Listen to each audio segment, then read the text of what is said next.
समाज का मजाक बनते हुए देखते रहेंगे, क्या हम यूं ही सनातन धर्म को बिखरते हुए देखते रहेंगे? आज ये सवाल मैं नहीं, सनातन धर्म पूछ रहा है। जैसा कि राधे राधे मित्रों, आज की हम इस वीडियो में बात करने वाले हैं कि अभी 4 दिन पहले इटावा कांड हुआ, जिसमें यादव बनाम ब्राह्मण ऐसे स्थिति पैदा हो गई। कई जातिवादी नेताओं ने सनातन धर्म को तोड़ने की कोशिश की, बाबाओं पर आपत्तिजनक टिप्पणी की गई, लेकिन अब जब ये मामला सामने आया है तो सनातन धर्म पूछ रहा है उन लोगों के कि अगर आप मेरे इतने ही हितैषी है तो अब आपके मुंह में दही क्यों जमा हुआ है? जैसा कि मैं बात कर रहा हूँ अखिलेश यादव जैसे नेताओं की। इटावा कांड हुआ, लोगों में आक्रोश था। अखिलेश यादव ने बाबा बागेश्वर धाम पंडित धीरेन्द्र कृष्ण शास्त्री पर अंडा टेबल पैसा लगाने का आरोप लगाया। सही है, वही मैं ही बोलता हूँ, लेकिन अब जब ये मामला आया है तो क्यों ये चुप है? क्योंकि ये किसी पादरी का मामला है, क्योंकि ये किसी अन्य धर्म से जुड़ा हुआ मामला है। जैसा कि मैं बात कर रहा हूँ यूपी के बलरामपुर के रहने वाले एक मुस्लिम व्यक्ति की, जिसने हिंदू पद्धति द्वारा बनाए गए आश्रम से जबरन धर्म परिवर्तन का रैकेट चलाया। विदेशी फंडिंग के आधार पर विदेशों से जो पैसा दिया गया कि जो सनातन में है कि को टारगेट करो, ज़्यादा से ज़्यादा ईसाई और मुस्लिम धर्म फैलाओ। जैसा कि बाबा का ये जो खेला था वो बहुत ही अच्छी तरीके से जमा हुआ था और करीब 100 करोड़ के पास इनके पास प्रॉपर्टी थी। तो मैं पूछता हूँ अखिलेश यादव से कि कभी 2-4 शब्द ऐसे बाबाओं के लिए ही बोल दिया करें। मैं बोलता हूँ यादव भाइयों से, कभी 2-4 शब्द इनके लिए ही बोल दिया करें, क्योंकि आप यादव हो, ये मुसलमान नहीं समझेगा। क्योंकि एक समाज इस प्रकार टारगेट कर रहा है सनातन को कि क्या ही बताऊं। जैसा कि बाबा हैं जो उनने अपने मेन्यू कार्ड बना रखा था, अगर आप ब्राह्मण, राजपूत, क्षत्रिय, वैश्य, वनिया हो तो आप अगर धर्म परिवर्तन करते हो तो आपको 10 से 12 लाख रुपए मिलेगा। SC ST के लिए 6 से 7 लाख रुपए, OBC के लिए 8 से 9 लाख रुपए। मैं पूछता हूँ जिस प्रकार पूर्व में भारत पर धर्म परिवर्तन जबरन करा गया और आज प्रजातंत्र में पैसों के उसमें चढ़ाया जा रहा है, धर्म परिवर्तन कितना बड़ा पाप है।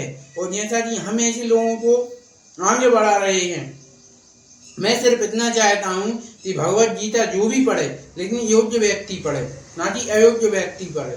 जैसा कि अभी ये हैं, आज ये मुस्लिम व्यक्ति हैं, वे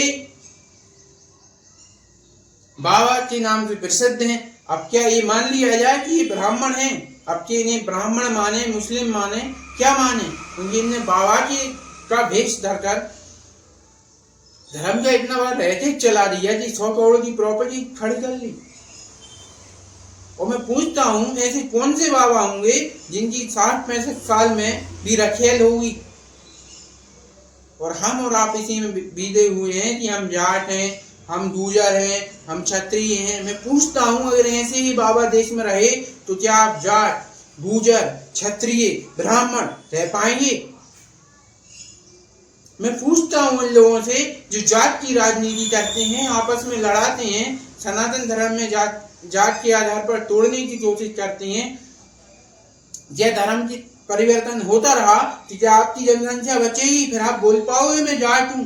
तो मैं उन यादव भाइयों से ही बोलता हूँ, क्या आप जब हिंदू ही नहीं बचेगा तो भगवत गीता का पाठ कहाँ करेंगे? हमने पूर्व में भी देखा कि जब इस भारत में मुगलों ने शासन किया तो आपको जजिया कर देना पड़ता था, जो कि धर्म के नाम पर क्या था, जब आप भगवत गीता का पाठ कर पाते थे। मैं पूछता हूँ उन लोगों से, उन राजनेताओं से कि अब आपके मुंह में दही क्यों जमा हुआ है? क्या आपको सनातन को आपस लड़ाने में ही, आपसी में लड़ाने में ही फायदा आता है? मैं पूछता हूँ उन लोगों से कि आप बाबा के अंदर केवल पैसा देखते हैं, लेकिन यहाँ तो राम को ही गाली देकर राम के ही धर्म से 100 करोड़ की प्रॉपर्टी बना ली गई।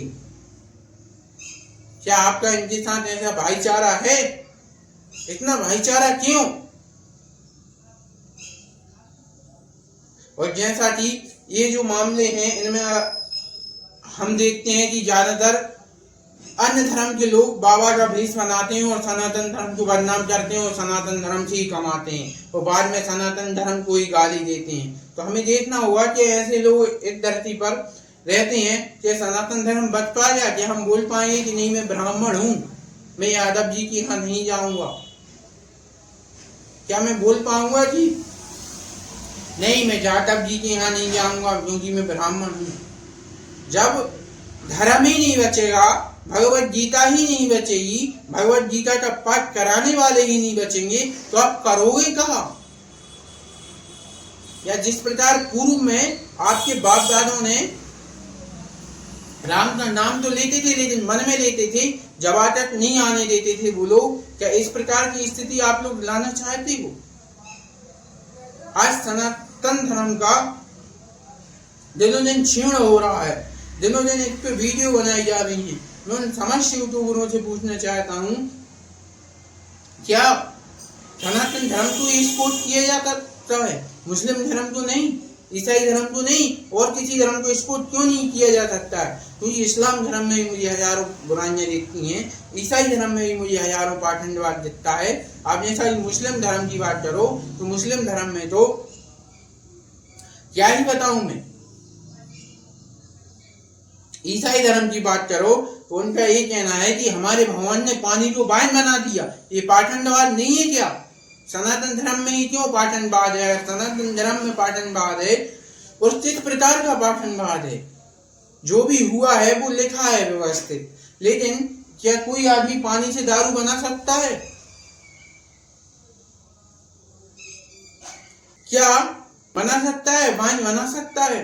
और जब भी उंगलियां उठती हैं जो सनातन धर्म पर ही उठती हैं, क्योंकि प्रोपेगेंडा है जो कि विदेशों से पैसा आता है और धर्म परिवर्तन कराकर सनातन धर्म को क्षीण किया जा रहा है। आप और हम सब इसी में बैठे हैं कि हम जाट हैं, हम बनिया हैं, हम गुजर हैं, हम ये हैं, हम वो हैं, लेकिन आप इन जातियों का करोगे क्या जब आप पर एक आपका राजा ही ऐसा हुआ जिसे धर्म प्रिय नहीं हुआ?